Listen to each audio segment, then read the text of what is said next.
The Porsche arrived on a Wednesday morning, and it came on the back of a flatbed that cost more than most people in Millhaven spent on groceries in a month. Ezra Holt was under a 2009 Silverado when it pulled in. He heard the hydraulics first, that slow mechanical groan of the bed lowering, and he slid out from under the truck on his creeper without hurrying. He wiped his hands on a rag that had long since stopped being useful for wiping anything clean, and he watched. It was a 911 Turbo S Maritime Blue, the kind of blue that changes depending on where the light hits it, almost black in the shadow of the bay doors, then deep ocean when it rolled into the sun. Even sitting still, even being rolled off a flatbed by a man in white coveralls who clearly didn't want to scratch it, the car looked like it was moving. Ezra had worked on Porsches before.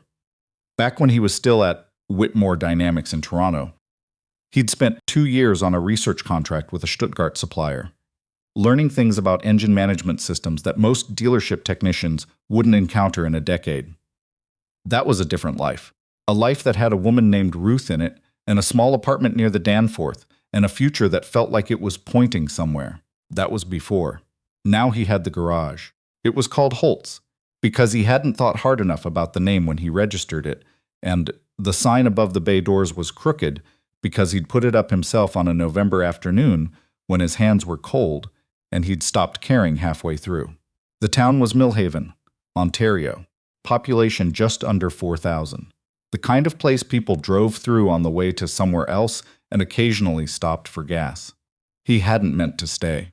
He'd come back after Ruth died to settle some things at his father's old property, and then the weeks became months, and his daughter Wren, she was 7 at the time, had started at the local school and made a friend named Lottie who she talked about every single evening.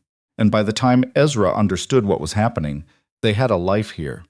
Not the life he'd planned, just the one that had assembled itself around the wreckage of the other one. He watched the man in the white coveralls finish getting the Porsche onto the pavement. Then a second vehicle pulled in behind the flatbed, a black Escalade, the kind with tinted windows so dark they were probably not technically legal. The driver came around and opened the rear door before the vehicle had fully stopped. The woman who stepped out was wearing a charcoal suit that probably cost more than Ezra's monthly revenue. She was somewhere in her mid-40s, with the posture of someone who had spent years being the tallest person in any given room, even when she wasn't. She had dark hair pulled back precisely, and she looked at the garage the way people looked at things they were disappointed by, but were too controlled to say so out loud. Her name, as Ezra would learn, was Constance Merritt, CEO of Merritt Capital Group. Offices in Toronto, Montreal, and Vancouver. The kind of person whose name appeared in business sections and whose face appeared at charity galas, and who did not, under any ordinary circumstances, end up at a crooked-signed garage in Millhaven, Ontario. She'd been there for approximately 45 seconds before she looked at Ezra and said, "Are you the owner?" "Yeah." She looked at the rag in his hand, then back at him. "My assistant found you. He said you were the best within 200 kilometers. She paused. That's either a strong endorsement or a very small sample size. Ezra didn't say anything. She turned back to the Porsche. "It won't start. It hasn't started in 11 days. I've had 3 separate teams look at it. One from the dealership in Toronto, one from a specialist group in Hamilton, and one that flew in from Munich." She said Munich the way people say it when they want you to understand the expense involved. Nobody can find the fault.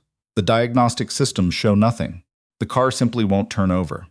Ezra walked over to the Porsche and crouched down beside it. He didn't touch it yet. He just looked. "What did the Munich team say?" "They said the ECU was functioning. They said the fuel delivery was fine. They said the ignition system was intact." She paused. "They sent me a 40-page report and a bill for $68,000. Ezra looked up at her.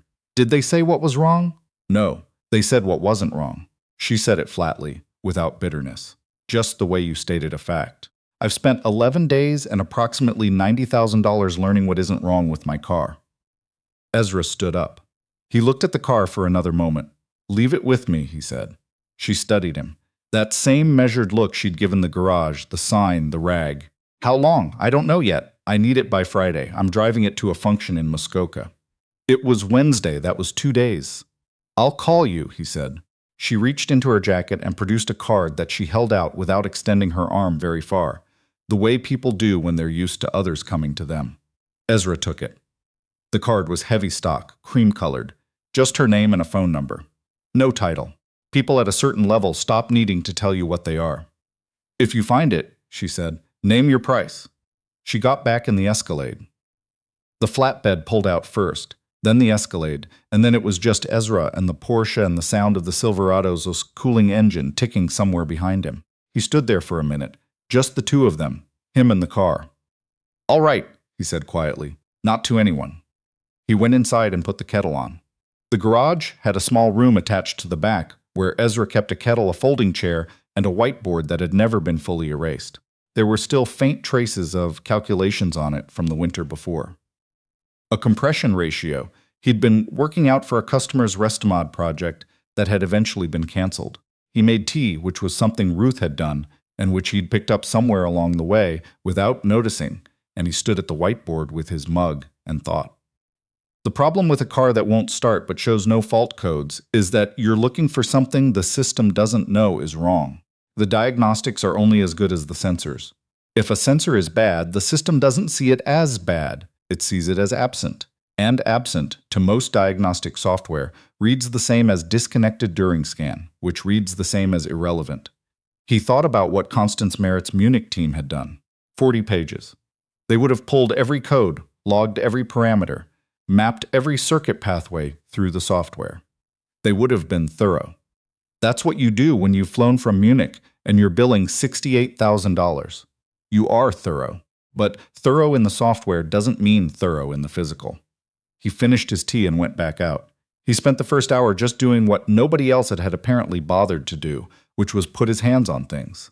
Not instruments, not probes, his hands. He went through the engine bay, the way his first mentor at Whitmore had taught him. A man named Gus who was 63 and had never learned to use diagnostic software and had never needed to. "The car will tell you," Gus used to say. "You just have to ask it with your hands."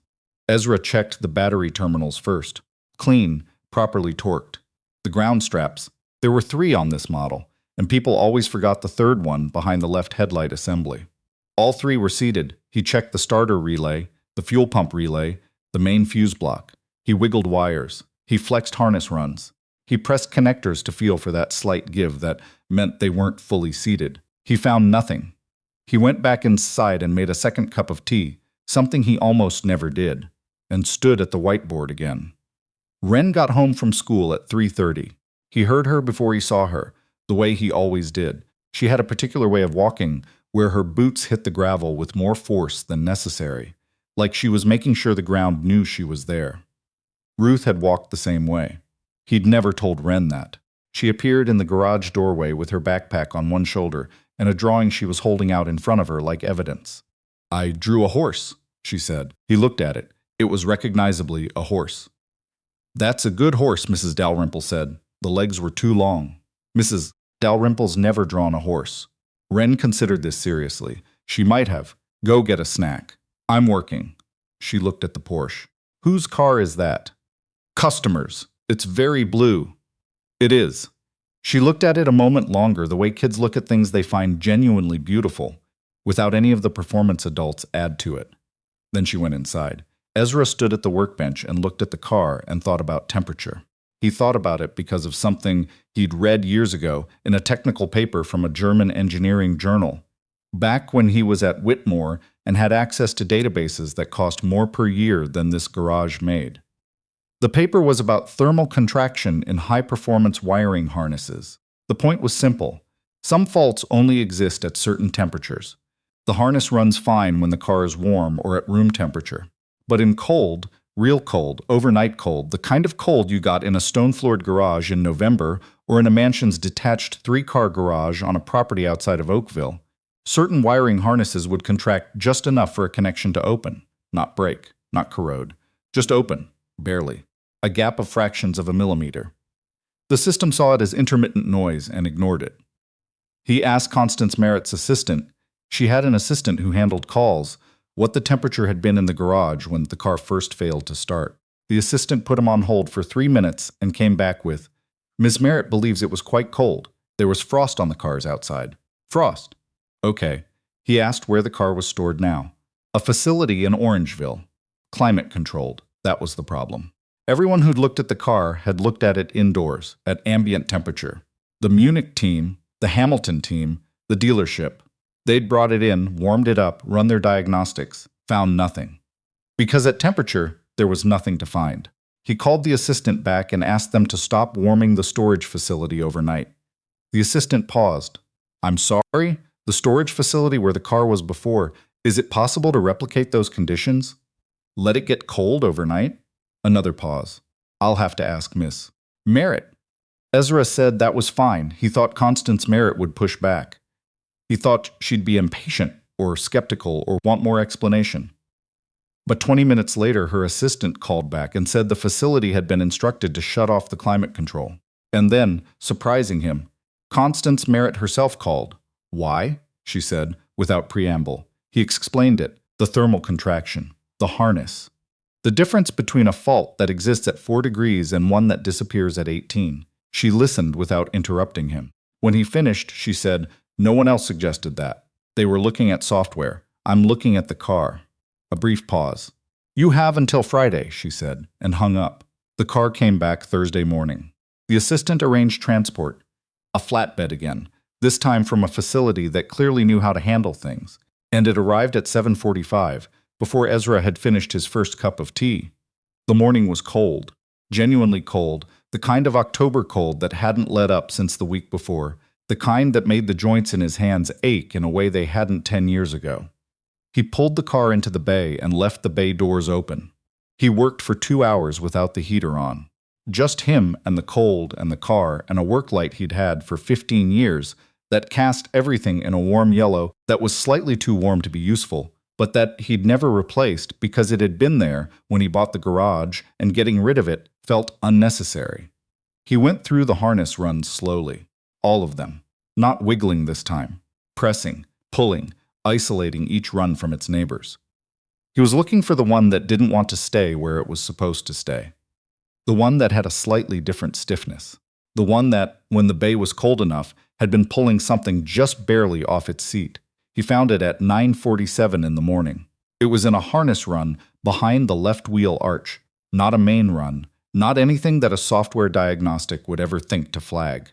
A secondary ground loop that served the engine management preheating circuit. It looked fine. It sat in its bracket fine. But when he flexed the run in a specific direction, down and slightly forward, the way it would flex under its own weight in a cold environment when the sheathing stiffened, the connector at its end came off its seat by exactly the width of a playing card. That was it. He held it there for a moment. Just held it. The connector just barely not connected, the whole problem visible in the space of a millimeter. He thought about the Munich team. $68,000. 40 pages. He didn't think it with contempt. He thought it the way you think about the difference between looking and finding. Sometimes they weren't the same thing. He reseated the connector, added a cable tie to secure the harness in its correct position. It took 11 minutes. He kept careful track, because he already knew the question he was going to be asked. He got in the car and turned the key. The engine started. It started immediately, not reluctantly, not after a pause, not with any drama. It simply started. The 3.8-liter flat six came up to idle with a sound that was, if you'd been working on cars your whole adult life, genuinely beautiful. There was nothing wrong with it. There had only ever been one small thing wrong with it, in one place, under one specific set of conditions. Ezra sat in the driver's seat for a moment with the engine running and his hands resting on his knees. Through the open bay doors, he could see the main street of Millhaven, the hardware store, the pharmacy, the bakery that had been there since before he was born. A woman walked past with a stroller and didn't look at the garage. A transport truck went by in the other direction. He turned the engine off. He called Constance Merritt directly, not the assistant. She picked up on the second ring. "It's running," he said, a pause. Then, "What was it?" he told her. Secondary ground loop, thermal contraction. A harness run that no one had thought to flex under cold conditions.